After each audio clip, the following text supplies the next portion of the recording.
So when a normal people play this game on the PC, it looks something like this.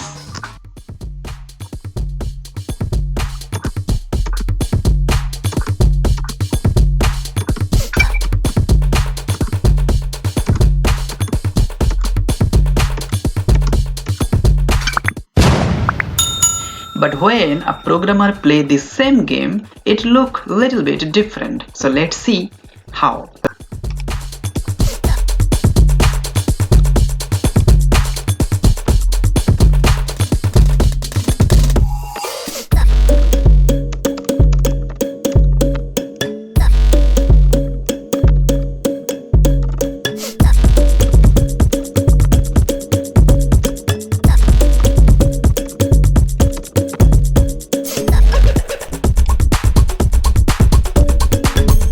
Now it will look something like this.